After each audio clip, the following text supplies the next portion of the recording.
Then ask the minister, are they coming to correct the papers or not? Why can't you mark it with all the teachers that are available? Look, if they don't come, they don't come. That's not an answer I can give in parliament. No, I'm asking you, give me an answer that I can tell the country and parliament. Now, if it's marked by the teachers and not marked by the dons, what happens? Any minister has now said there's a political force behind it. So now you have to go from there. No? If the FUTA says they are not a political force, then it get dragged on some more. So you have come toward this thing. One is, I am thinking of making education, especially examinations, a compulsory service. Others can shout. In the country, it will be the most popular thing. And then secondly, an exams committee, GCE exams committee. Both those I will put it by emergency, and then you can bring the legislation. So one of the two tell me. So that I am asking you all this time. All these parents are waiting, you just can't put this thing aside, no man. And if no one, the people who, all those who marked the papers last time must be available for service now. If not, I will prosecute them and take their property off. So it's not a question of moratorium. You will be bankrupt. That's all.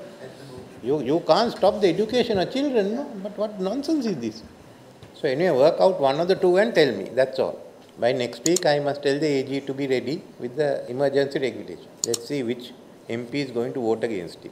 I'll ask for a vote by name. So tell them these are the two options. If you don't come back and you want to have a confrontation, we are willing to come for the confrontation. But no one is going to hold the education of children as hostage. That I am not allowing. That can't be allowed. Look, that labour law will come later and forget the labour law. Don't worry about those. I want to start the exams and the schools. So don't talk to me about the labour law, that will come later. I want you all must come up to the solution end of this week. If you don't have one, I will take it up in cabinet and then we will decide what to do. Speak to the minister, then we'll have a meeting this week and decide. But now the minister has also made a statement. We can't go back on it and we can only go forward. Now, how many schools have internet? A-level and O-level schools. 4,600. Then with this, it will be 5,600. That is only 50%. Then there are how many more A-level schools without internet? So we must ensure all the A-level schools have internet, whether it comes from the TRC budget or our budget or anything.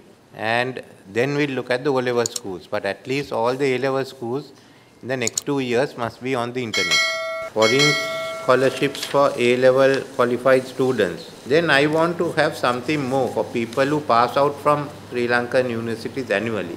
At least one scholarship, doctorate, every year we have to give. At Oxford, one at Cambridge, one at MIT, one at Harvard. Later on we can increase. But we have to find the money. Annually they go. Harvard. You all have to select the numbers from the Sri Lankan universities, not only state ones, but even SLIIT and others who grant their own degrees. We send them. It's mainly going to be on at least 3 of them. You can rotate it. 3 of them has to be on technology. One is on liberal arts and social justice. And then we can even ask some of the diaspora to contribute to a fund that will pay for it. We have to have a plan, both public and private universities. How quickly can you get? You have to have 10,000 graduates going out of them for engineering technology and 5,000 we must take for medicine. But I want a plan for that. Look, you have 350, I was counting or more, government-run technical and vocational training institutes. So why don't we look at it and bring them all under, one is to merge, in my view, merge VTA and NITA together. Then bring all their things plus the youth council ones and others all under that. And work it, we must see what is the additional money we need for training next year. But you'll have the buildings. No? If you do 2 sessions a day, it's a question of more equipment. But next year we must take them and start training them according to the market demand.